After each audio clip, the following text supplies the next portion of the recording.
नमो सिद्धिसिद्ध नमो आचार्य नमो बधाय नमो सब संतन को कर जोड़ नमो पांचों बल गोत्रिकाय नमो सब पाप हरे भवताप हरे मंगलिक करे आनंद करे परतम मंगलिक उत्तम मंगलिक यो चौथमाल अरवारे नमे यो चौथमाल अरवारे नमे।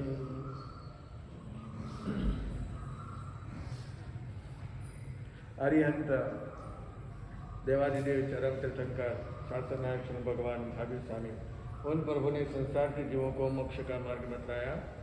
आपके सामने 8वां व्रत अनर्थादंड व्रत चल रहा है, जिसमें 8 आगार की चर्चा अपन कर रहे थे।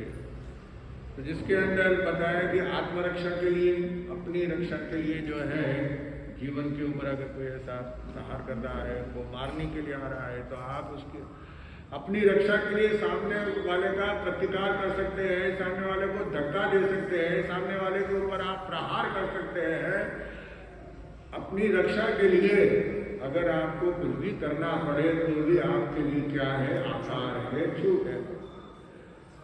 और राजा की आज्ञा के वश में भी कभी कभी राजा ने आज्ञा दे दी कि आपको ये काम नहीं करना है, आपको ये करना है, आपको वो करना है, तो उनकी बात को भी क्या करना पड़ता है, मानना पड़ता है। राजा आज्ञा के विरुद्ध काम नहीं कर सकते हैं।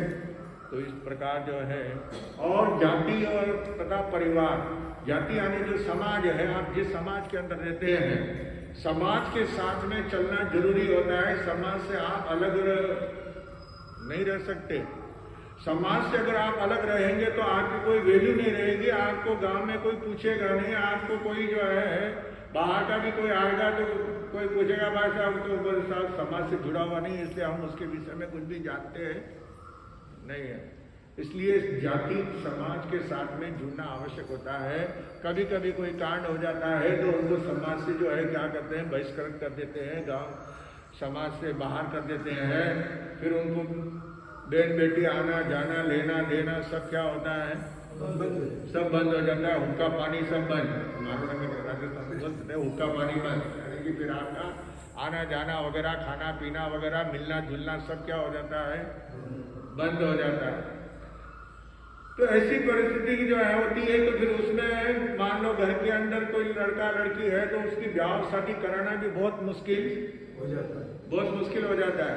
इसलिए हमेशा समाज के साथ में जुड़ना चाहिए, समाज से अलग नहीं होना चाहिए। समाज का कोई भी कार्य होता है तो उसमें जो है हमेशा आगे रहना चाहिए, समाज के हर कार्य के अंदर भागीदार बनना चाहिए, समाज से अलग नहीं कभी भी, क्योंकि समाज हमारा एक अंग है। समाज के साथ में हम रहते हैं तो कभी कोई संकट आती है, कोई तकलीफ आता है, कोई ऐसी हमारे पर आपत्ति आती है तो समाज वाले जो है हमारी क्या करेंगे, रक्षा कर सकते हैं। तो इसलिए समाज के साथ में रहना, समाज की बात को मानना भी जरूरी होता है। और कुटुंब के मनुष्यों के लिए, कभी कभी परिवार के लोगों के लिए भी कभी कभी जो है अनर्था दंड का प्रयोग करना पड़ता है, तो उसके लिए छूट दी गई है। यक्ष भूत आदि देवी देवता के वशीभूत होकर के कभी हमारे शरीर के अंदर, कई लोगों के जो है शरीर के अंदर भूत भूतड़ियां जो है घुस जाती है। कई तो नाटक भी करते हैं, क्या कई लोग तो नाटक भी करते हैं, घर से अलग होना है, बहू को जो है अलग होना होता है, सासू के साथ में नहीं रहना है, परिवार के साथ में नहीं रहना है, तो ऐसा डटिंग शुरू करेगी, हाय हो शुरू करेगी, नाचना कूदना वगैरह जो है वो प्रारंभ हो जाएगा। दम मछली करना, गिरना, है ना, हाँ हंसना, कभी रोना, कभी चिल्लाना, बाल बिखर देना, कपड़े अस्त व्यस्त कर देना। तो ये सब जो है क्या है कि नाटक भी होता है ना। और जब उनको अलग कर दो तो फिर बाद में सब कुछ नहीं, सब ठीक ठाक है, एकदम बढ़िया है। तो ऐसे कई नाटक भी करते हैं, लेकिन कभी कभी शरीर के अंदर जो है प्रेत बाधाएं भी आ जाती है। बहुत सारे जो है गणेश लाल जी महाराज साहब, खदी वाले कर्नाटक गज के से गणेश लाल जी महाराज साहब, उनके सामने कोई अगर इस प्रकार की जिनके शरीर में बाधा होती थी वो उनके सामने जाते तो वहीं नाचना शुरू हो जाता और बोले छोड़ दे बाबा, छोड़ दे बाबा, छोड़ दे बाबा, अब नहीं होंगे, निकल जाती शरीर के अंदर से बहुत सारी जो है बाधाएं। जैन दिवाकर सिंह चौथमल जी महाराज साहब जो है मनमाड़ के अंदर विराजमान थे, बारहवीं भूमिका के लिए गए थे बाहर, वहां से जब वापस आ रहे थे तो एक गली के अंदर काफी लोग इकट्ठे हो रहे थे। गुरुदेव पूछा, भाई क्या बात है, इतने लोग क्यों, इतने गली में सारे लोग क्यों इकट्ठे हो रहे हैं, बात क्या है? तो बोले वो सेठ के घर में जो है वो बहू को शरीर में क्या हो गई है, आ गई। आप मंगली सुना दीजिए।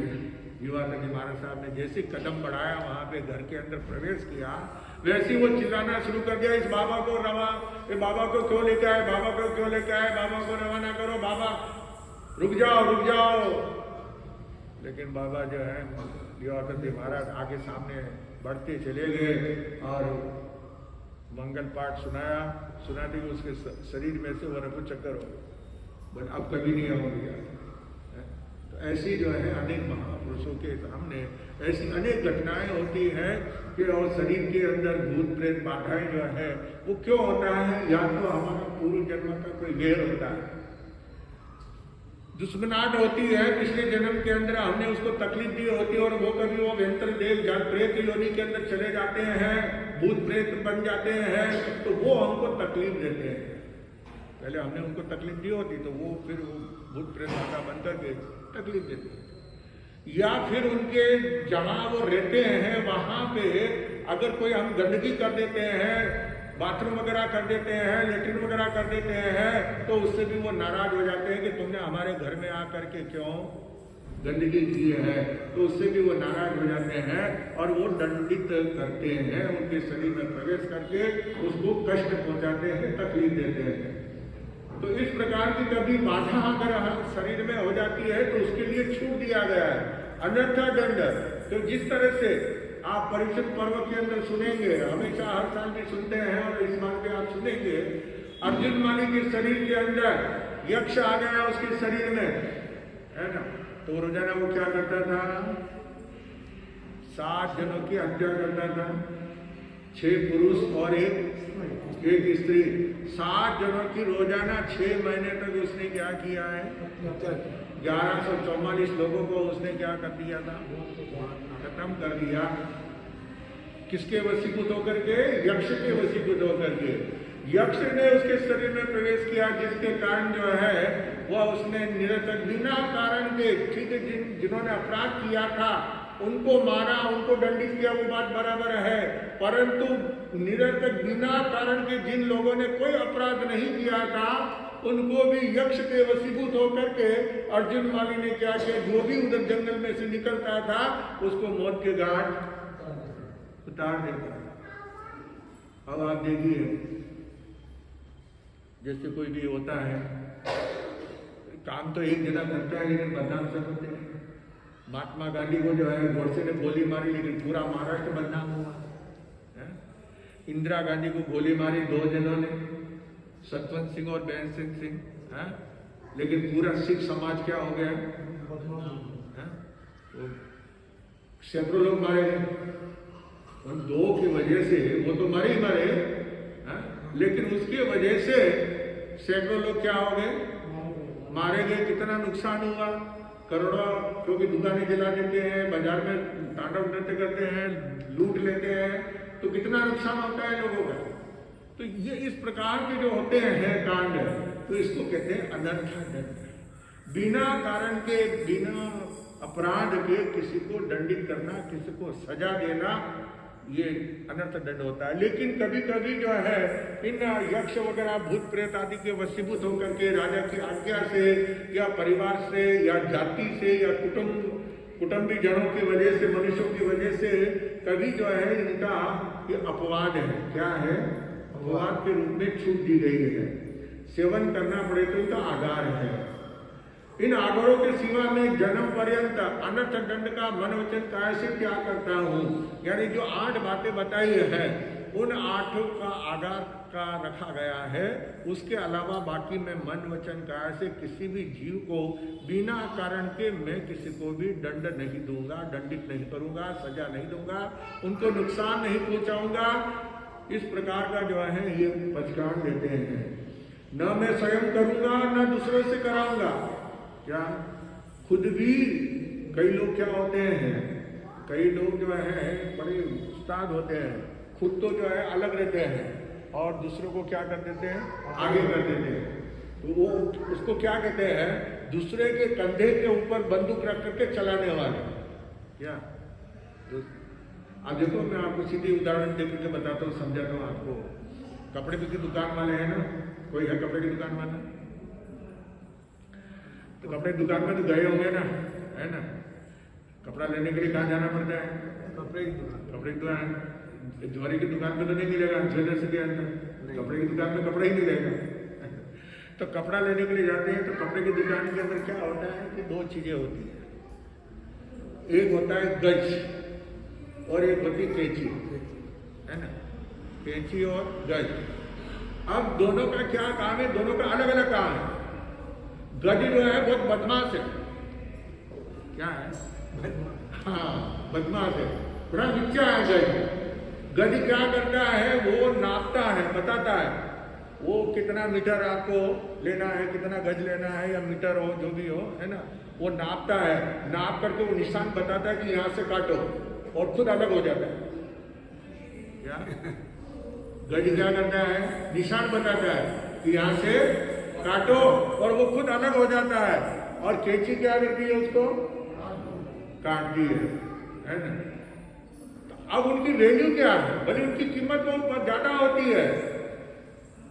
कैंची की कीमत ज्यादा होती है, गज की कीमत जो नापने का मीटर जो है वो स्टील का, तो उसके पैसे लगते हैं।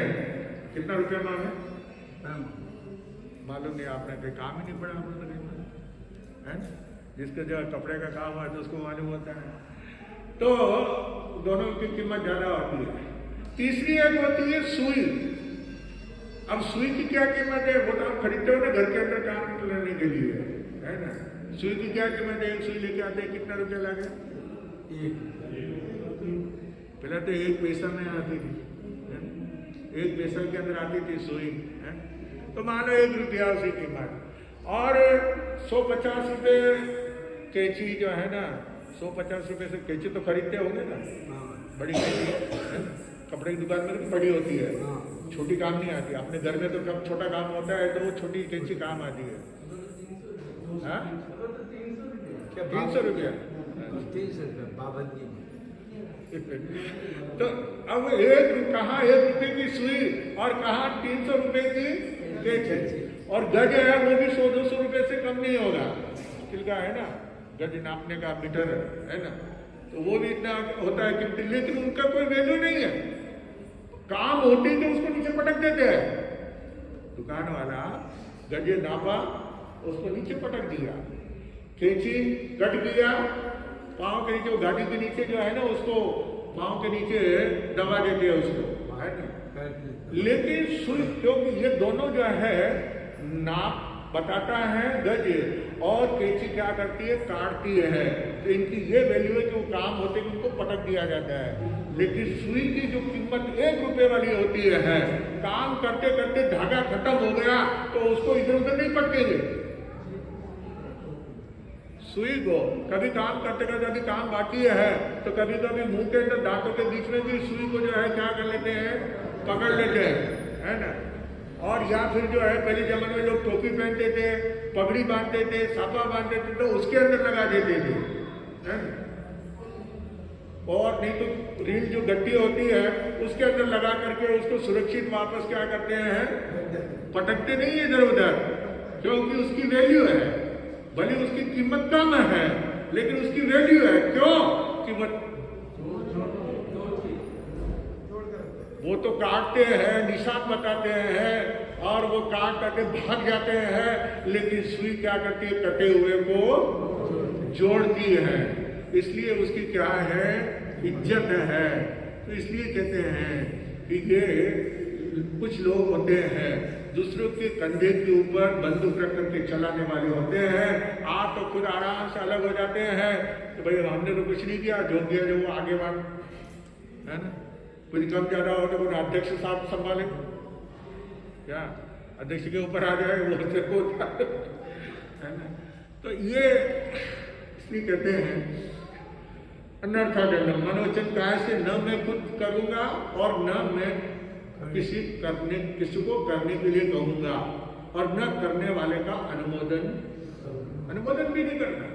किसी को भी हाँ ये काम अच्छा किया, अनुमोदन ये अच्छा हुआ, उसको दंडित किया, उसको सजा दी, बहुत अच्छा हुआ, है ना, तो वो भी नहीं करना। तो इस प्रकार जो है बताया। यदि मैंने काम, अब आगे बता रहे हैं, काम विकार वाली कथाएं की हो इस अनर्था दंड के अंदर, काम विकार पैदा करने वाले की कहानियां करना, काम विकार पैदा करने की भावनाएं जागृत करना, वैसी बातें करना, तो वो भी उसके लिए जो है यहाँ पे अनर्था दंड के अंदर उसको गिना गया है। भांडों की तरह दूसरों को हंसाने के लिए जो है हंसी दिल्लगी करना, भांड लोग जैसे जो है वो भांड, पहले जमाने में भांड लोग आते थे, है ना, अलग अलग तरह के वेश बनाते थे, कभी राजा बन जाते, कभी नौकर बन जाते, कभी सिपाही बन जाते, कभी चोर बन जाते। तो इस तरह से जो वो क्या करते थे, भांड जो सांग रचते हैं और लोगों को जो है खुश करने का प्रयास करते हैं। तो ऐसे ही जो है भांडों की तरह जो है करना, बोलना, हंसना, दिल्लगी करना, दूसरों की नकल करना। आजकल नकल करना तो बहुत ज्यादा हो गया, पर नकल में भी क्या होना चाहिए, अकल होना चाहिए। एक बार एक आदमी जो है ये ट्रेन में बैठ गया बिना टिकट के बैठ गया, तो फिर वो टीटी जब आता है ट्रेन के अंदर, डब्बे के अंदर, बाद में वो पूछता है कि साहब टिकट कहाँ है, तो उसने कहा था हमारा टिकट नहीं लगता। क्यों, तुम कौन हो? हम वीआईपी है। क्या है? वीआईपी है। अच्छा, तो आप वीआईपी कौन है? हम मंत्री हैं। तो मंत्री का टिकट नहीं लगता। तो अच्छा, आपको हमने तो कभी नाम सुना नहीं, आप कौन से मंत्री हैं, आपका क्या नाम है? बोले सरोजिनी नायडू। अब उसको कोई मंत्री का नाम याद नहीं आया, क्या बोला? उसने टीटी ने उसको पकड़ा सीधा जेल में कि बेवकूफ, सर जिसका तू नाम ले रहा है, अपना खुद का नाम बता रहा है, सरोजिनी नायडू लेडी क्या है? अब तू सरोजिनी नायडू जो मंत्री हो गई है वो कौन थी? लेडीज थी। और तू अपना नाम क्या बता रहा है? अब तू स्त्री है कि पुरुष है, कौन है? सीधा उठा करके तो नकल तो की उसने, लेकिन नकल में अकल नहीं। तो नकल में भी आदमी को क्या होना चाहिए? अकल होनी चाहिए, नहीं तो पकड़ा जाता है, बिना मौत मारा जाता है। तो इसलिए यहाँ पे कह रहे हैं कि नकल करना, दूसरे की नकल करना। आजकल आप बच्चों को देखेंगे ना, बच्चों को नकल कराते हैं, खुश होते हैं। अब उसका आदत पड़ जाती है बाद में नकल करने की। दादा कैसे हंसते हैं, दादा कैसे मुंह बनाते हैं, मम्मी क्या बोलती है, पापा क्या बोलते हैं, बुआ क्या बोलती है। वो छोटे बच्चे होते हैं ना, तो उसको क्या करते हैं, उससे बुलाते हैं, तो वो या तो मुंह बनाता है, वो यूं मुंह करते हैं, वो यूं मुंह करते हैं। जैसे जैसे देखता है ना बच्चा, तो वो क्या करता है, फिर उसकी नकल। तो सब लोग हंसते हैं, लेकिन ये नकल करने की आदत, वो फिर वो नकल करने की आदत जन्म भर जो है रह जाती है। और फिर स्कूल में भी फिर नकल करते हो, स्कूल में भी पढ़ाई के अंदर पढ़ाई नहीं करते हैं, और फिर क्या करते हैं, वो पड़ोसी की नकल, वो क्या लिख रहा है ना, एक दूसरे को क्या करते हैं, वो नकल करते हैं। अब उसके अंदर जो है समझना चाहिए कि उसने अगर गलत लिखा, तुम भी गलत लिखोगे तो क्या होगा, नंबर मिलेगा नहीं, क्या आ जाएगा, लड्डू, गोल गोल, है ना, गोल गोल लड्डू आ जाएगा, है ना। तो इसलिए नकल नहीं करना चाहिए, तो नकल में भी अकल होना चाहिए। तो यहाँ पे बता रहे हैं कि नकल करना, निरर्थक बकवास, बिना कारण के कई लोगों की बोलने की आदत होती है।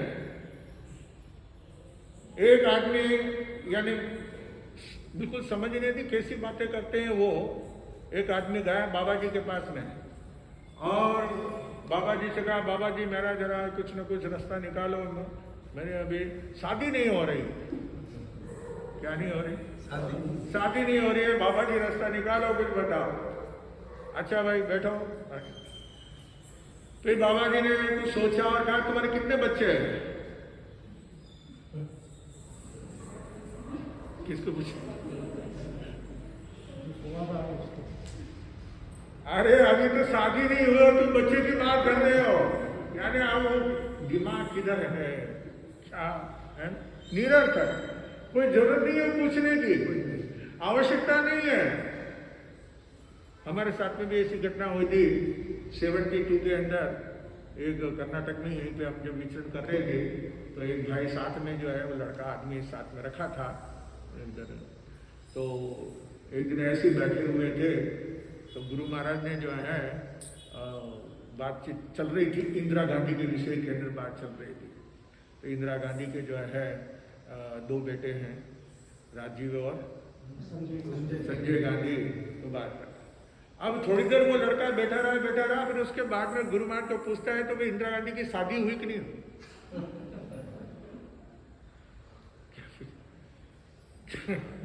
गुरु महाराज मुझे पागल आदमी है। अरे जब कह रहे हैं कि उसके 2 बच्चे हैं तो क्या आसमान से टपके क्या है? तो ऐसे निरर्थक बिना कारण के खाली बैठे हुए कुछ भी जो है ना, कुछ फायदा नहीं होता, जिसमें कोई मतलब नहीं है, बिना मतलब के हंसी के पात्र बन जाते हैं। ऐसी एक घटना है कि एक वकील साहब थे। कौन थे? वकील साहब। वो वकील साहब जो एक बार कहीं जा रहे थे तो वो खेड़े के अंदर से जा रहे थे। रास्ता जो है बहुत लंबा था और पहले जमाने में, पहले समय के अंदर हर गांव के अंदर गाड़ियां वगैरह नहीं होती थी, तो पैदल ही यात्रा कर रहे थे। तो थक गए, परेशान हो गए, गर्मी नहीं आ रही, पसीना आ रहा, प्यास लग रही। तो एक पहले गांव आया, वो गांव के कॉर्नर पे एक घर था, उस घर के ऊपर बाहर आदमी था। बोले भाई जरा मेरे को जो है प्यास लगी है। बोले अच्छा सर आइए बैठो। वो खटिया उसने डाल दी, उसके ऊपर बैठा दिया। वो घर था तेली का। किसका? तेली का। तेली होते ना, गाड़ी चलाते हैं उधर के, पहले जमाने में गाड़ी से तेल निकालते थे। तो वहां पे वो गाड़ी चल रही थी, बैल घूम रहा था, तो वहां पे वो वकील को बैठा दिया। वो मटकी का पानी लेकर के आया, ला करके उसको पानी पिलाया। अब उसको थोड़ी शांति मिली, बैठा, थोड़ी हवा भी आ रही है वहाँ पे, और फिर थोड़ा तरोताजा हुआ। फिर उसने देखा वो बैल क्या कर रहा है, गोल गोल घूम रहा है। तो कहा कि ये भाई ये वो गाड़ी जो होती है ना, उसमें बड़ा लंबा डंडा होता है, वो उंखल सरीकी होती है, उसके अंदर वो होता है ना, वो प्रेशर होता है, उसको गोल घूमती है ना, तो चीज़ें जो भी, चाहे मूंगफली का तेल निकालो, चाहे तिल्ली का निकालो, जिसका भी तेल निकालते हैं तो उसके ऊपर क्या होता है, वो जाड़ा लकड़ा जो होता है उसका प्रेशर घूमता है, प्रेशर से वो पूरा चूरा चूरा होता है और वो दबाव पड़ता है उसके ऊपर। उससे फिर वो उसमें थोड़ा पानी भी डालते जाते हैं, जिससे वो तेल उसमें से क्या होता है, निकलता है। तो वो गोल गोल घूम रहा था। तो उसने पूछा भाई इसका ये बड़ा, बोले ये लगाना पड़ता है, ये नहीं लगाओ तो वो तेल निकलेगा नहीं, इसलिए डंडा लंबा रहता है। तो फिर ये गोल गोल, तो ये पत्थर, वो जो क्या है कि पत्थर भी वो रखते हैं वजन के लिए, वो पत्थर भी उसके गाड़ी के साथ में बड़ा पत्थर लगा हुआ है। बोले बोले वजन के लिए, वजन पड़ना चाहिए, और कभी हम थक जाते हैं हम, तो इसलिए हम इसके ऊपर, पत्थर के ऊपर क्या करते हैं, बैठ जाते हैं। अच्छा, फिर ये बेल गोल गोल घूमता है तो इसको फिर चक्कर नहीं आता है क्या? किसी को भी गोल गोल घुमाते हैं तो क्या होता है, चक्कर आ जाते हैं। तो फिर चक्कर नहीं आता है क्या?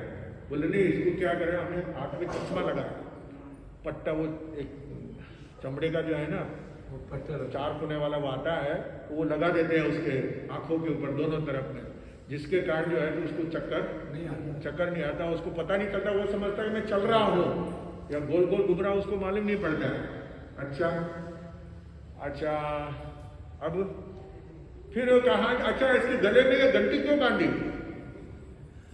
बैल के गले में एक घंटी बंधी हुई है, वो पीतल की आती है, तो वो टन टन टन वो चलता है ना, तो टन टन उसकी क्या आती है, आवाज आती है। तो उस तेली ने कहा कि साहब देखिए ऐसा है कि हमारे बहुत सारे काम होते हैं, अब इसी को लेकर के बैठे रहेंगे तो काम नहीं चलेगा। ग्राहक आया तो उसको तेल तोल के देना है, माल आया तो उसको लेना है, देना है, तो ये सब करना पड़ता है। तो इसके लिए हमने इसके गले में घंटी इसलिए बांधी है कि ये बेल घूमता रहता है ना, तो मालूम पड़ जाता है कि इसकी घंटी बजती है तो हमको पता चल जाता है कि बेल घूम रहा है, इससे पता चल जाता है। अच्छा मान लो, अब देखिए इतनी बातें तो हो गई, अब उसने तर्क में भी गया, अभी तक तो तर्क कर रहा था, अब कुतर्क निकाला उसने। बोले मान लो तुम इसको चलते हुए छोड़ करके बाहर गए और ये बेल एक जगह पर खड़ा हो जाए और खड़ा होकर के गर्दन को हिलाता रहे, है ना, तो घंटी तो बजती रहेगी, तुम समझोगे कि बेल चल रहा है और बेल तो एक ही जगह खड़ा है ना, तो क्या होगा? वो बोला ये रास्ता खुला है।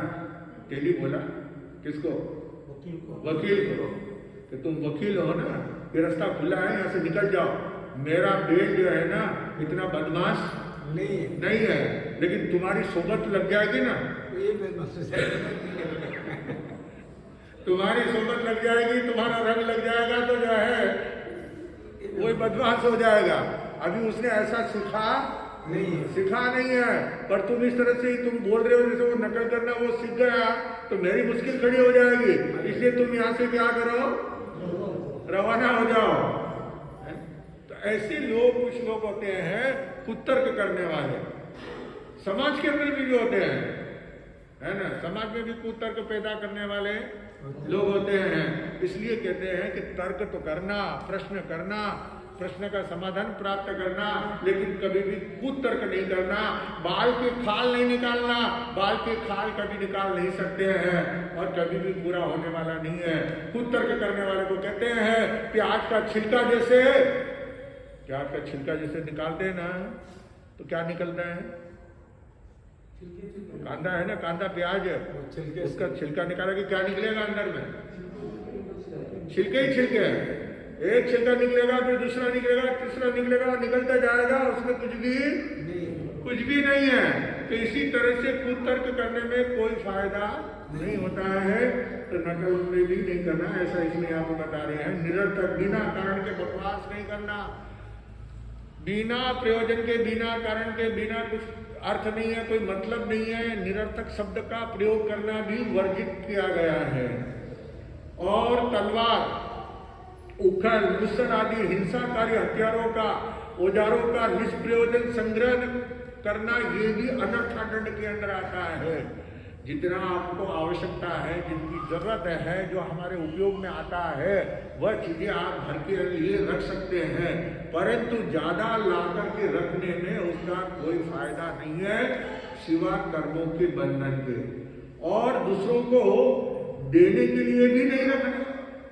भाई आपकी तो बाजार बड़ा है, आप घर में काम चाहिए, आप लेके आओ, हमारी चीजें हम नहीं देंगे, क्योंकि आप इसे जो है काम करेंगे, हिंसा का काम होगा, वनस्पति काटेंगे, चाहे कुछ भी काम करेंगे, तो उसका क्रिया आपको आएगी। तो इसलिए उन चीजों का जो है किसी को देने के लिए भी ज्यादा नहीं रखना। ये चीजें उखल मुसल वगैरह, ये सब चीजें जो है अपने घर में उपयोग के लिए रख सकते हैं। हिंसाकारी हथियारों का, औजारों का जो है संग्रह नहीं करना। मकान बनाने आदि आरंभ हिंसा का उपदेश देना, और अपने कुटुंबियों की आवश्यकताओं के सिवा, यानी कुछ चीजें जो है अपने परिवार के लिए, अपने कुटुंबी जन के लिए अगर आवश्यकता पड़ती है तो संग्रह भी करना पड़ता है, तो उसके लिए आधार है, परंतु दूसरे के उपयोग के लिए नहीं है। और उपदेश वगैरह हिंसाकारी, आरंभ सारंभ का, हिंसा का उपदेश देना, तो ये भी भगवान ने जो है मना किया है। अपने काम के लिए आप उपयोग कर सकते हैं, लेकिन दूसरों को। और तो अगर मैंने ये सब यानी ये 8 आधार के बताते हुए कहते हैं कि हमने अगर इसका चीज़ों का हमने उपयोग किया हो, हमने किसी को अनर्थ दंड दिया हो, तो मैं आलोचना करता हूँ और चाहता हूँ कि मेरे वो सारे पाप निष्फल हो जाए। पिछले समय के अंदर हमारी आत्मा ने जो कोई भी निष्प्रयोजन के बिना कारण के ऐसे कोई चीजें हमने रखी है या उनका उपयोग दूसरों को करने के लिए दिया है, उसकी पाप क्रिया अगर हमारे पास आती है तो उसको हम मिच्छामि दुक्कडम, यानी कि हमारा वो सारा पाप निष्फल हो जाए। तो इस प्रकार जो है यह 8वां अनर्था दंड का विवेचन किया है। अब आगे कल 9वां सामयिक व्रत के विषय के अंदर क्या कहेंगे वो आगे सुनने से पता चलेगा। रोहा कुमार भरत नट का जो है बेटा, जिसने उज्जैन नगरी का नक्शा जो बनाया है उसको राजा ने देखा है। उज्जैन नगरी के राजा ने देख करके जो है उन्होंने विचार किया ये बच्चा कितना बुद्धिमान है। ऐसा बुद्धिमान व्यक्ति जो है अपने राज्य के अंदर, राज्यसभा के अंदर अगर होता है, छोटा है तो क्या हुआ है ना, छोटा भी बड़ा काम का होता है। एक छोटी सी कंकर भी हमारे काम आती है, छोटा सा पत्थर का टुकड़ा भी काम आता है। आप देखेंगे मकान बनाते तो बड़े बड़े ईंटें लगाई है, बड़ी बड़ी ईंटें लगाई, लेकिन बीच बीच के अंदर छोटे टुकड़े भी लगाने पड़ते हैं। बिना उसके जो है वो बराबर सेटिंग नहीं होगा, बराबर जॉइंट नहीं होगा, मजबूती नहीं आएगी। तो हर काम के लिए जो है छोटा भी आवश्यक होता है। लेकिन ये बुद्धिमान है, लेकिन और कितना बुद्धिमान है इसकी परीक्षा करने का राजा साहब ने निश्चय किया। और उन्होंने कुछ दिन के बाद अपने एक राज्य के अंदर हाथी जो बहुत कमजोर हो गया था, उम्र हो गई थी उसकी और वो कभी भी मर सकता है ना, अब ज्यादा जिंदा वर्षों तक जिंदा रहने वाला नहीं है। ऐसा हाथी जो है राजा साहब ने उनके गांव में पहुंचाया और गांव वालों से कहा कि ये हाथी राजा का हाथी है, इसकी देखभाल करना, इसको खिलाना पिलाना, इसको जो है अच्छी तरह से क्या करना, सेवा वगैरह करना, कुछ कमी नहीं आनी चाहिए। और दूसरी बात, अगर ये मर जाए तो मरने का संदेश नहीं देना। क्या कि राजा साहब आपका हाथी क्या हो गया, मर गया करके ऐसा संदेश नहीं देना। ऐसा संदेश अगर दिया तो उसको सजा दी जाएगी। अब जब वो हाथी गांव में पहुंचा है तब वो कि भाई लिखना भी नहीं, लिखकर भी समाचार भी नहीं देना और बोलना, मुंह से भी नहीं बोलना कि हाथी मर गया है, खत्म हो गया है, जमीन में गाड़ दिया गया है, ऐसा कुछ भी बोलना नहीं है। अब ग्रामवासी जो है विचार में पड़ गए, गांव का जो मुखिया था वो विचार में पड़ गया कि ये कौन सी आफत आ गई, ये राजा ने इसे मरियल हाथी को, मरने वाला कभी भी मर जाएगा, तो मरने की खबर नहीं देना है। मरने की खबर दी तो और आफत में पड़ जाएंगे, मुश्किल में पड़ जाएंगे। तो बहुत ये राजा ने ऐसा क्या सा प्रपंच रचा है, ऐसी क्या इन्होंने ये बुद्धि लगाई है कि हमारे समझ में नहीं आ रहा है क्या करना। लेकिन अब राजा की आज्ञा है तो उसका भी क्या करना पड़ता है। तो हाथी को रख लिया, वहां पे छोड़ के गए हैं सिपाही लोग। राजा के आए थे सिपाही, हाथी को छोड़ करके चले गए हैं। अब उसकी देखभाल करते हैं, उसको जो है घास वगैरह ला के खिलाते हैं, उसको केले वगैरह खिलाते हैं। ये पसंद जो चीज़ें उसको पसंद है ना हाथी को खाने के, वो सारी चीज़ें ला करके उसको क्या करते हैं, सारे घर के लोग, गांव के लोग जो है ला करके उसको खिला रहे हैं, देखभाल वगैरह कर रहे हैं। लेकिन आखिर में होता क्या है, कितने दिन है ना, एक दिन तो क्या होता है, खत्म हो जाता है। आदमी की, मनुष्य की भी जो है उम्र समाप्त हो जाती है। तो हर जिसने भी जन्म लिया, जो भी जीव ने जन्म लिया है, शरीर धारण किया है, तो एक दिन वो चाहे छोटी कुंथवा हो, चाहे कीड़ी मकोड़ी हो, चाहे मक्खी मच्छर हो, वो भी तो क्या होते हैं, वो भी अपना आयुष्य पूरा होता है तो खत्म हो जाते हैं। तो अब सभी जो है वो हाथी एक दिन जो है मर गया। वो हाथी मर गया तो सारे गांव में हाहाकार हो गया कि अब क्या करें। अब हाथी तो मर गया है और अब राजा साहब को सूचना नहीं दो तो भी काम नहीं चले, है ना। सूचना नहीं देंगे तो भी मुसीबत कि जब हाथी मर गया था, उस खत्म हो गया था, उसका जीव निकल गया था, तो तुमने मुझे क्यों नहीं खबर दी। और खबर देते हैं तो सजा, मरने के समाचार नहीं दे सकते हैं। तो सारे गांव में हाहाकार मच गया, सभी इकट्ठे हुए हैं। और जो मुख्य नट था जो उसके यहाँ पे सब जाजम डाल दी गई और सब जो है वहाँ पर बैठे हुए हैं। पूरा वो नटों का ही गांव था, पूरा नट परिवार, वो सारे जो है वहाँ पे इकट्ठे हो गए हैं। और भरत भी अपने घर से चल करके आकर के बैठा है। सब चिंता में बैठे हुए हैं, लेकिन कुछ भी किसी को कुछ समझ में नहीं आ रहा है कि अब क्या करें, बड़ी मुसीबत में। न तो छोड़ सकते और न पकड़ सकते, बड़ी मुसीबत हो गई है, अब करे क्या। इतने में वो भरत जो है वो वहां से उठ करके अपने घर में आ गया, सुस्त बैठा हुआ, चिंता में बैठा हुआ। तो उसके बेटे ने देखा, बेटे ने पूछा, पिताजी क्या बात है, आज आपका चेहरा पीला क्यों हो रहा है। जब चिंता हो जाती है ना तो चेहरा का रंग भी क्या होता है, चेंज हो जाता है, बदल जाता है। तो आपका चेहरा पीला क्यों पड़ गया है, हमेशा हंसमुख रहने वाले आप ऐसे सुस्त क्यों बैठे हुए हैं, क्या कारण है।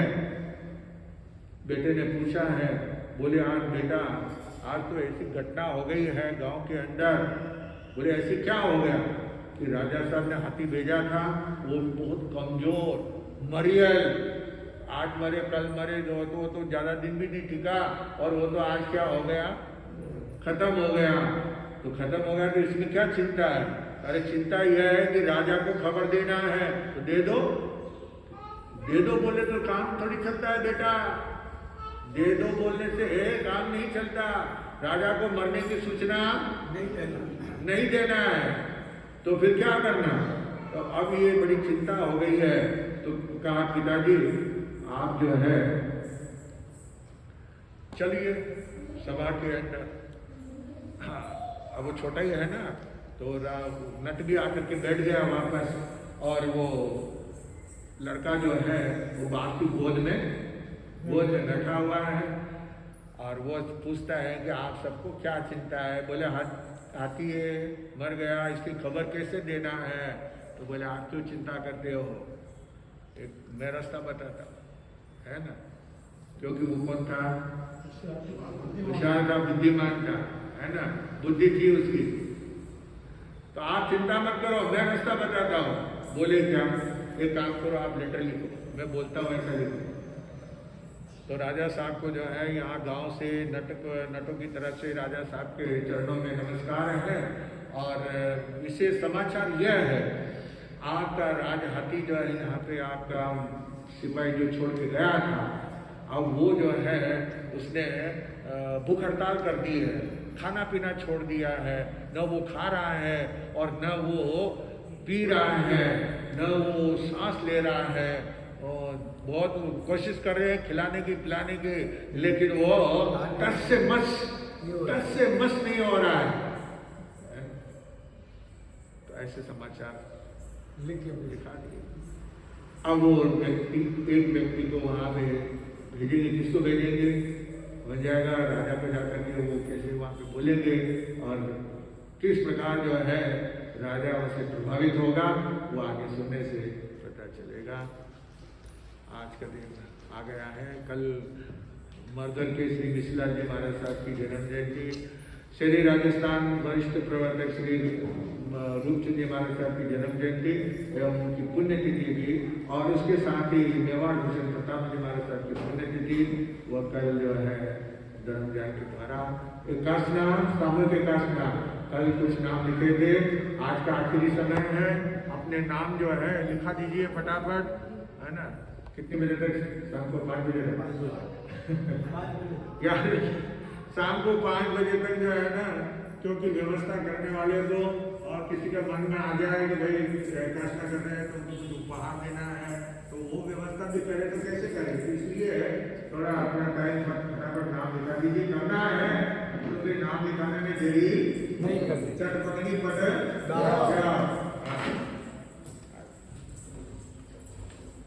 अर्थ विराजित परम पूज्य गुरुदेव तरुण तपस्वी विमल मुनि जी महाराज साहब के सुशिष्य स्वर्ण संयम आराधक सेवा शिरोमणि सेवा चक्रवर्ती जिन शासन प्रभावक सरस्वाणी भूषण परम पूज्य गुरुदेव वीरेंद्र मुनि जी महाराज साहब के पावन श्रेष्ठ चरणों में कोटि कोटि वंदन।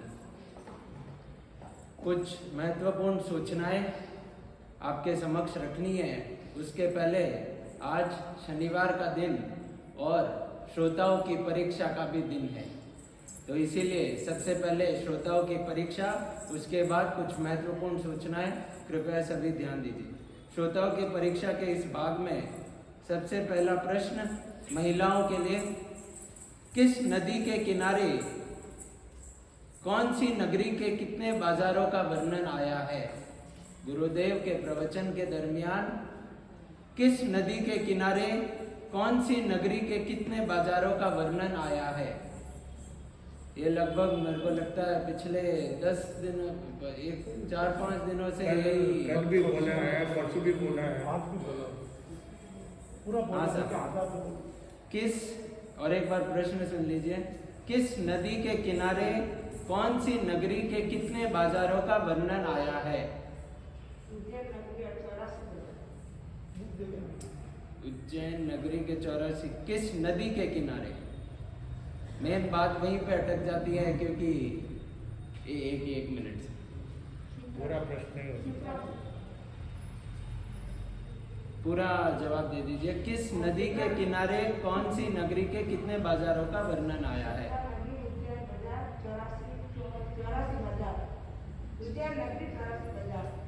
आपका जवाब बिल्कुल सही, लेकिन निवेदन जिस किसी को आंसर आता है उन्हें सिर्फ हाथ ऊपर करना है, क्योंकि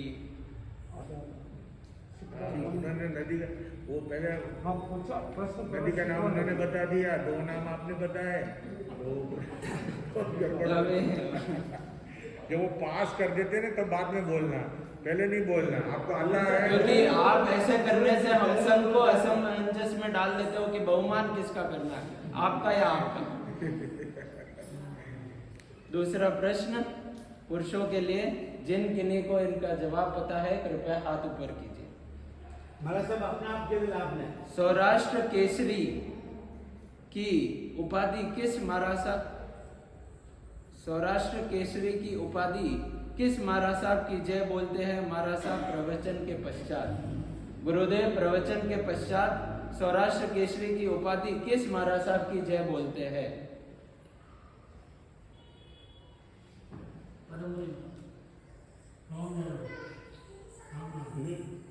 पदम मुनि नहीं। गुरुदेव प्रवचन के पश्चात सौराष्ट्र केसरी की उपाधि किस महाराज साहब की जय बोलते हैं?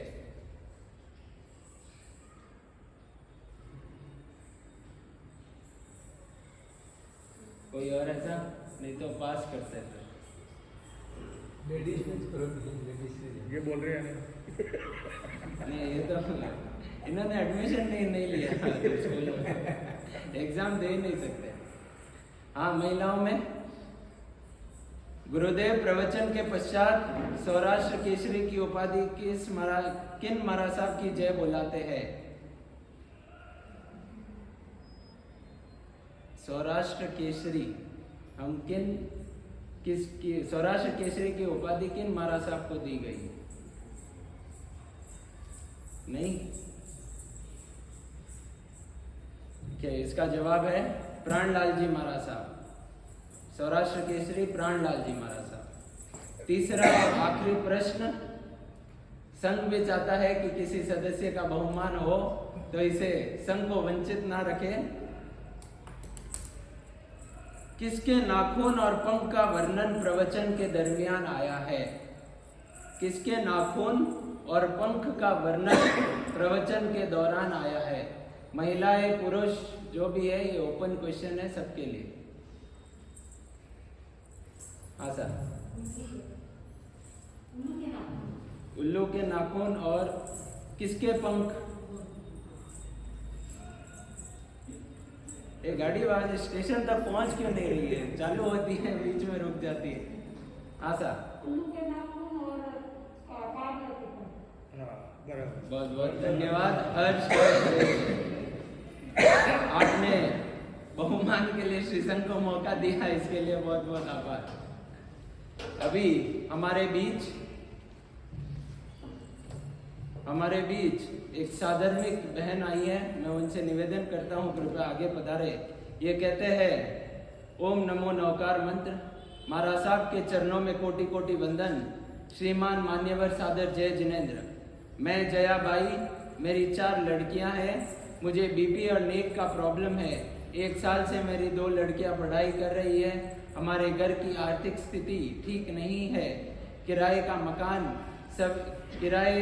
मकान का किराया देने के भी पैसे नहीं है। सभी भाई बहनों से निवेदन, एक साधर्मिक बहन की सहायता कराए। मैं इस साल आई हूँ, अगले साल मैं नहीं आऊँगी। मैं सिकंदराबाद अलवाल से आई हूँ। जय जिनेन्द्र। इनका निवेदन कि साधर्मिक बहन की भक्ति अगर कोई करना चाहे, कोई भी महानुभाव, तो वो स्व इच्छा से कर सकते हैं। इसी बीच साधर्मिक भक्ति में श्रीमान सत्संगी पुष्पा देवी उत्तम चंद जी आछा परिवार की ओर से 501 रुपये भेंट, और कोई महानुभाव देना चाहते हैं तो वो साधर्मिक भक्ति करवा सकते हैं।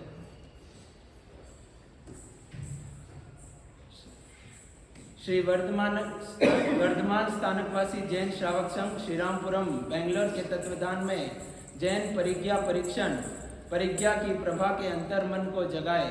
सितंबर 28 और 29 तारीख को ये परीक्षा पावन सानिध्य आत्मलक्ष्य साध्वी रत्ना पूज्य श्री किरण प्रभा श्री जी महाराज साहब की सुशिष्याए प्रज्ञा किरण प्रखर वक्ता पूज्य श्री विपुल दर्शना श्री जी महाराज साहब आदि ठाणा 6 के पावन सानिध्य में ये एग्जाम रखा गया है। ये बेस्ट व्रत प्रभा के परीक्षा में बेस्ट श्रावक श्राविका पहला प्राइज 11,000, दूसरा 9,000।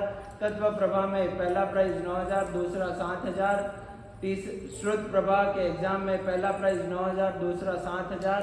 प्रस्तुति प्रभा, कौशल्य प्रभा, ये जो सबसे पहले रजिस्ट्रेशन करेंगे उनको ही मौका दिया जाएगा।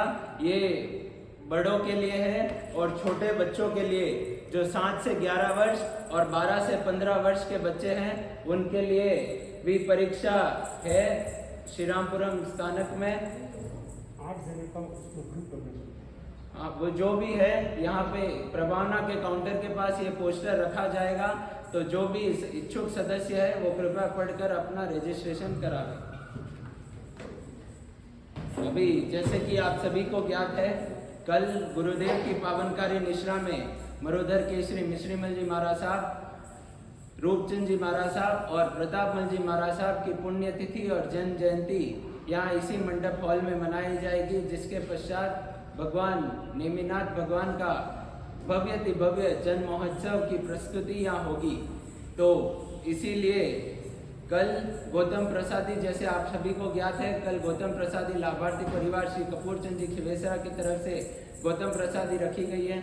मैं महिलाओं से आग्रह करता हूं कि जो भी गौतम प्रसादी में पुरस्कारी की व्यवस्था करना चाहते हैं, इच्छुक है और एकाशना की भी व्यवस्था देखना चाहते हैं, उन सभी से निवेदन है गुरुदेव के मंगली के पश्चात यहाँ नाम अवश्य लिखाए, ताकि हमें श्रीसंघ को भी मालूम होता है कि कितने हमारे पास मेंबर है और कौन कौन सेवा दे सकते हैं, ताकि व्यवस्था उस रूप से कराई जा सके।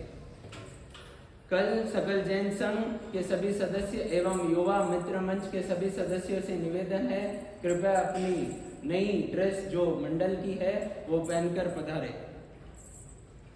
जो जैसे गुरुदेव ने भी प्रेरणा दी है, जो सामूहिक एकाशना में नाम लिखाना चाहते हैं वे आज गुरुदेव के प्रवचन के पश्चात यहाँ पे, नहीं तो अगर किन्हीं को सोचने का समय चाहिए तो उन्हें आज मात्र सिर्फ और सिर्फ 5 बजे तक का समय है, क्योंकि उसके बाद आपको भी मालूम है व्यवस्था करने में थोड़ी दिक्कत हो जाती। 5 बजे तक का समय मेरे पास अथवा राकेश जी दलाल के पास अपना नाम दे दिलावे। और सबसे महत्वपूर्ण सूचना, कल जब आप इस मंडप हॉल में पधारेंगे तब जब प्रभावना रखी जाती है वहाँ पर काउंटर लगाया जाएगा, लकी कूपन दिया जाएगा। लकी कूपन के लाभार्थी श्रीमती सन्वी पुष्पा देवी उत्तम चंद जी आच्छा परिवार, उसमें आप सभी को सूचना दे दें कि स्वर्ण और रजत के सिक्के लकी ड्रॉ में दिए जाएंगे। तो आप सभी सदस्यों से नम्र निवेदन कि आप जब भी एंटर हो तब आपका नाम और मोबाइल नंबर जरूर दे दिलावे, और जो कार्यक्रम के पश्चात ही लकी ड्रॉ खोला जाएगा, और वो जो जिसका लकी ड्रॉ है उसका यहाँ रहना जरूरी है, क्योंकि वो बाहर गए, नीचे गए, बाहर गए, यहाँ गए, वहाँ गए, वो मान्य नहीं होगा। जो सदस्य यहाँ रहेगा उन्हीं के लिए लकी ड्रॉ की व्यवस्था रखी जाएगी।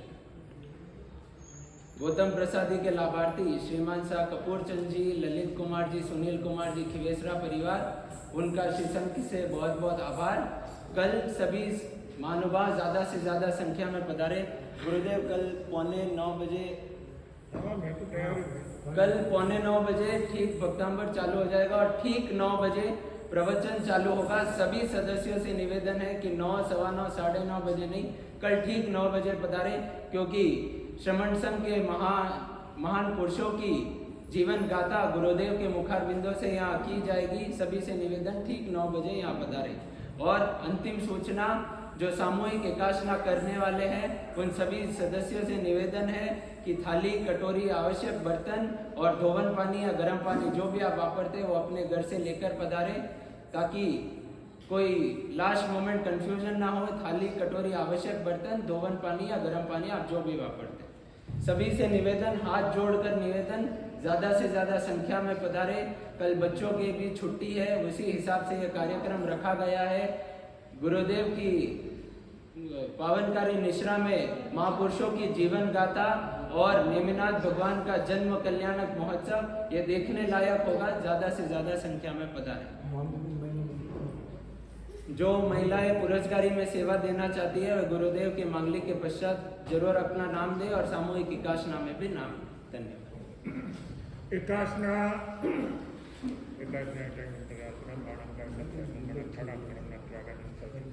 वो श्री एकाशना करने वालों को धन्यवाद। व्यासना, आयंबिल, उपवास, कोई नहीं। आज की माला जो है मुनीश्वरत भगवान, 20वें तीर्थंकर मुनीश्वरत भगवान के नाम की एक माला पहना, और अभी जब तक नहीं खाओगे तब तक भगवान